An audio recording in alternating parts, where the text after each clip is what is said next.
Happy Monday, all you Minties! Uncanny Omar here from Near Mint Condition, and join me today for an overview of the Green Arrow, the Longbow Hunter Saga Omnibus Volume 2 from DC Comics. So, stay tuned!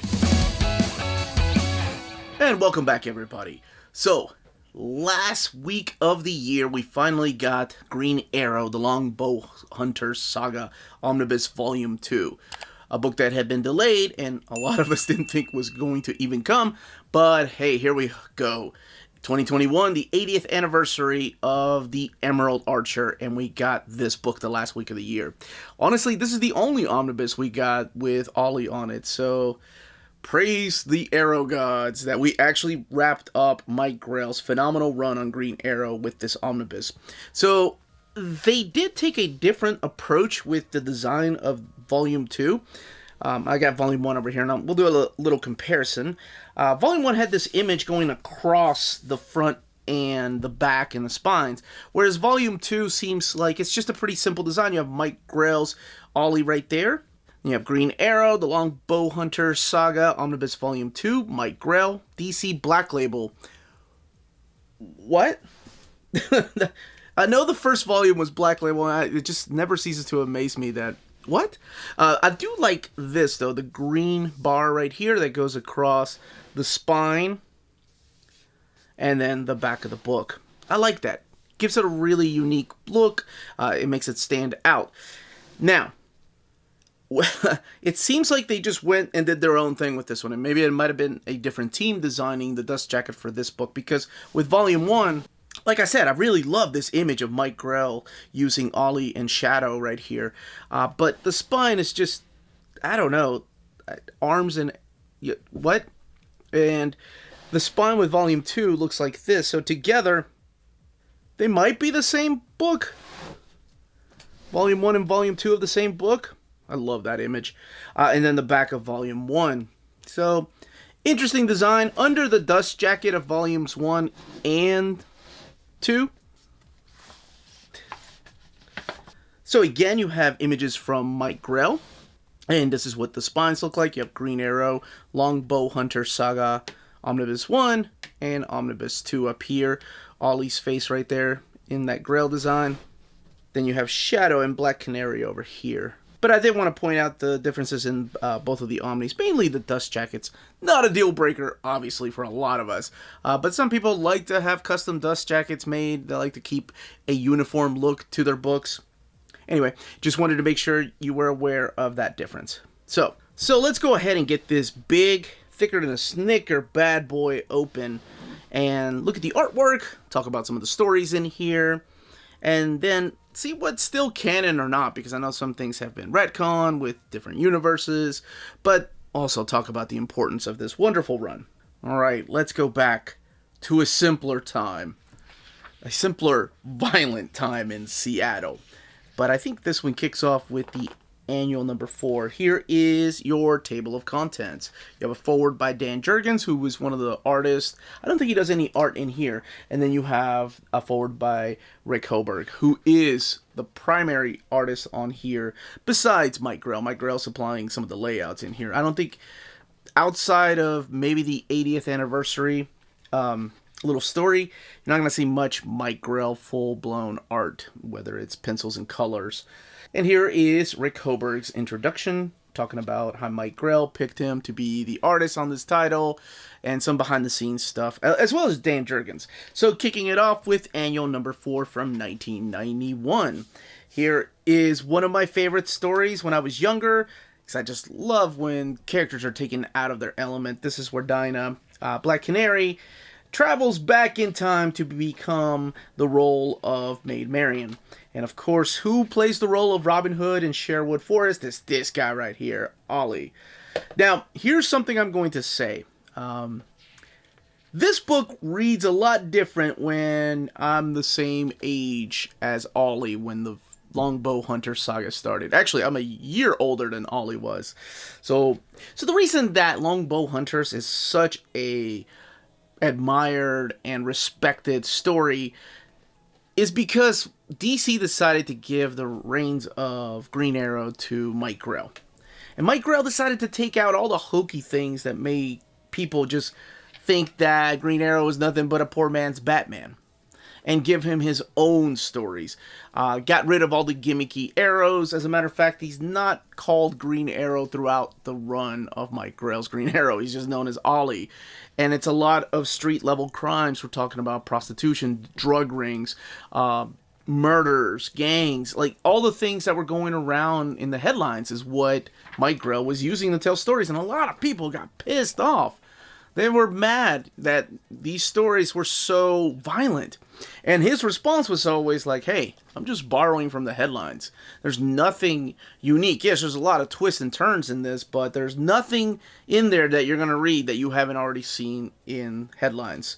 So he takes a serious approach at Ollie and Dinah, and both of them working together, living together in Seattle, Washington. And that's where this kicks off again. There's a few stories in here I do want to talk about, though. My favorite Green Arrow story from Mike Grell's run is in this particular volume. And I've always heard that, after Longbow Hunters, it kind of just goes, not downhill, but it starts losing its steam. And I don't think so. I think it had its ups and downs. There's some really good stories in here. But that's something I've always heard, that like Longbow Hunters in those first 2 years were magical. But I think there's some gold in this particular volume. You have several stories, like a mother that wants vengeance. So she takes it upon herself to try to kill this guy that's gotten out of prison.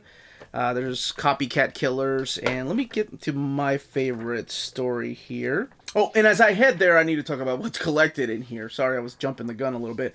This collects issues 51 through 80, so wrapping up Mike Grell's run. After that, Chuck Dixon took over the book and kind of made it his own thing, introducing the character of Connor Hawke. I am going to talk a little bit about that here in a second. Also collects annuals 4 through 6.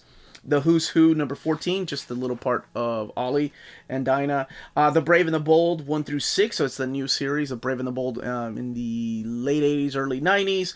And Shadow, Song of the Dragon, 1 through 4, the 4-issue miniseries that was not collected in the trade paperbacks. And this wraps up with the Green Arrow Wonder Year 1 through 4, which we'll talk about that here in a second. This is the story I was talking about. Issue number 61, I think, to me, is my favorite Mike Grell story. Because it's one that makes me think. It doesn't even feature Ollie and Dinah that much. They're out camping. He's making chili. I will say, they do have a healthy relationship. This is mature content, by the way. I don't know if I've stated that or not. But this always had been mature content. It's not like they just now rebranded it as mature content. As these books were coming out, they were labeled mature content. They have a healthy relationship. I love it. I think it's great for two characters that have been together for so long. But this mainly focuses in this little town that they just so happen to be camping around. And it's talking about the draft. Like, what if they initiated a draft again? And pretty much it focuses on one central character and his decision whether to, join the military or not. And there are pros and cons. There are both sides arguing and rallying against each other. I think this is great. This is a great example of what Mike Grell was doing at the time. He has his own thoughts and feelings on war and all these things going around, all these how do I put it? Political issues. It's no surprise to anybody, I'm sure, that has already read this, that there's a lot of these stories are social commentary on what was going on at the time and stay true to what's going on today. But the wonderful thing about him is that no matter how he feels about a certain issue, he lets the reader decide where they stand. And I think this is the strongest example of that is in this particular story. It's issue 61, I think there's 63. But yeah, it's all about a draft being reinstated in the United States, and then this question tears this small town apart. And then Ollie and Dinah just kind of walk in there. Let's get to another story, because there's a lot. This is the Brave and the Bold story right here. This is co-written with Mike Barron. And then we get to the Shadow miniseries. It's a 4-issue miniseries. That leads into the next story arc, which is the Hunt for the Red Dragon. And there is, again, mature content, mainly nudity in here, violence, of course, sexual content from time to time. So let's get here. This is another one of my favorite stories, and this is The Hunt for the Red Dragon. So there's this rich guy right here, that wants Ollie to go after Shadow. Now, Shadow's a character that was first introduced in the pages of Longbow Hunters. Her and Ollie were opposing forces. They had a little bit of a fling. She may or may not have a child with him. You can find out by reading all this by yourself. But I do need to make something clear in case you've read issues of like Birds of Prey, for reading Birds of Prey for the first time. I remember in Birds of Prey, Tony Bedard stating that Connor Hawke's mom was Shadow. That was a mistake on his part, because it does get a little bit confusing, because Connor Hawke wasn't introduced until issue 0 of Green Arrow, which was written by Chuck Dixon. And then eventually he took on the title, Connor Hawke. And I think what happened was maybe he got a little bit confused, because Connor does have his own mother, and she has nothing to do with Shadow, other than the fact that they both, did the dirty deed with Ollie. But this is a really cool story, because this guy wants revenge for Shadow's father stealing part of his business. Of course, this is all illegal stuff going around. But he decides to hunt both Ollie and Shadow on this little island. It's like the game, right? He puts these necklaces on that will make their heads explode, a la Battle Royale style, if they try to leave or anything. So he just wants to hunt them down. So Shadow and Ollie together try to survive.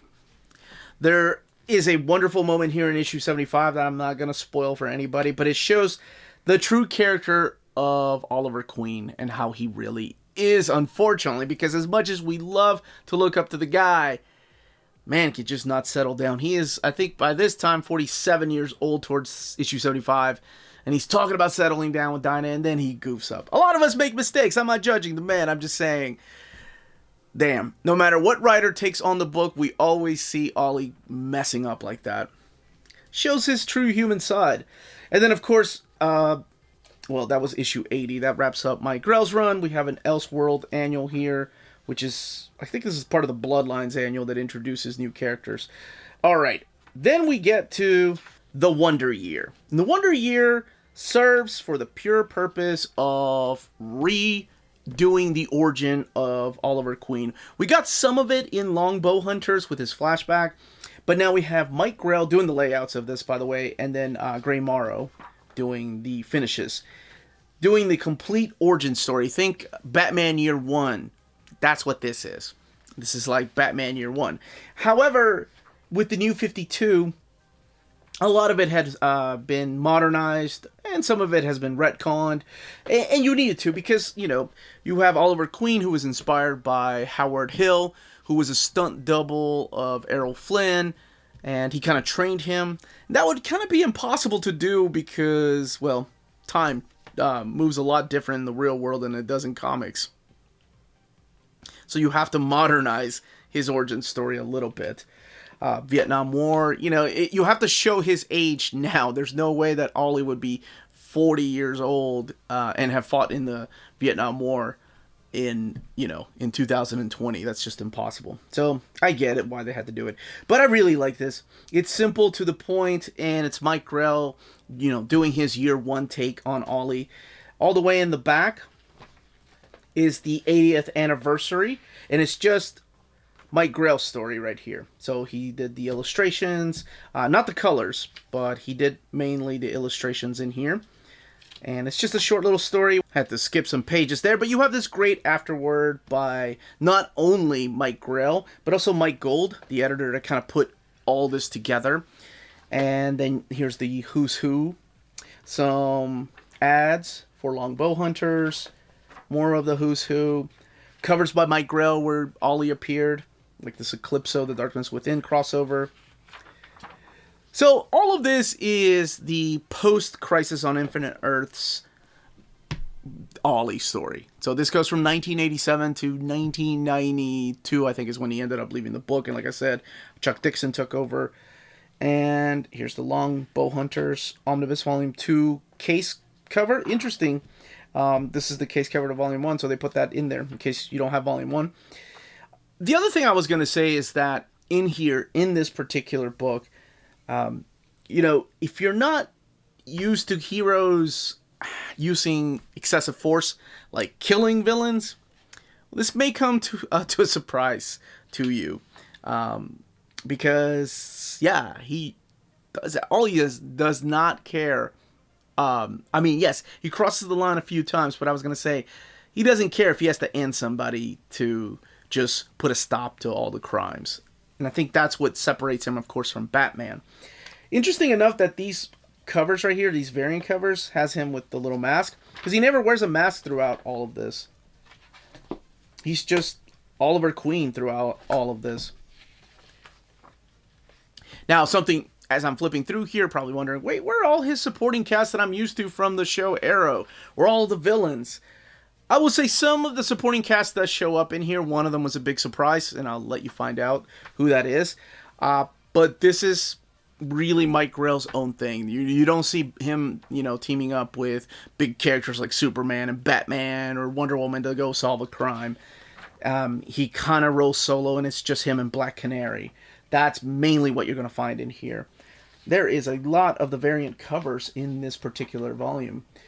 So this book right here retails for $150, and it has 1,480 pages. That's an awesome cover. Just talking about Superman, you're not going to find him in here. And then the bios on the creators that you'll find in here. Let's take a look at this binding, because we're almost looking at 1,500 pages. All right, sewn binding, and there's that big eye. That's a good looking eye right there, but you're going to need it because book that has 1,500 pages, dang. I know I showed it a little bit earlier, but the book lays over really nice and almost no gutter loss right there. This is the very first issue. I can't show very many in the back. I don't think there's any spread pages back here. Actually, I can show this part right here, which is the under the dust jacket case cover, and it's just minimal gutter loss on his nose. That's really it. And that, as they say, is that. If you're interested in purchasing this book, don't forget to check out our sponsor, cheapgraphicnovels.com, your online home for brand new graphic novels and collected editions up to 50% off cover price. They pride themselves on packaging your books so they arrive safely and in excellent condition, as well as prompt and helpful service. Check out the bargain deals for up to 90% off cover price. CGN is excited to announce that they are now taking pre-orders. They're making it easier for you to ensure that you don't miss out on the hottest releases. CGN is currently running a special promotion for your mentees. If you're a first-time customer, let them know that you were referred by Near Mint Condition at the checkout, and you'll receive a credit for free shipping on your next order. This promotion is valid for U.S. customers only. Cheap Graphic Novels, your source for the hottest books with the kind of deep discount and quality shipping and customer service that will keep you coming back for more. And that was the content, the page count, and build of this omnibus. Let me know in the comments down below if you are picking it up, if you've never read Mike Grell's phenomenal run on Green Arrow. It is available digitally if you want to check it out that way, or in the trade paperback format. But this has everything, including the 80th anniversary story that he wrote, Andrew. So, if you have any more questions, leave your questions down below. Don't forget to smash that like button, subscribe if you haven't subscribed yet, ring that bell for notifications to let you know when our videos are going live. We are on Patreon and on Spreadshop. Phenomenal ways to support the channel if you can do so. And more importantly, all of you stay healthy and stay safe out there. Much love.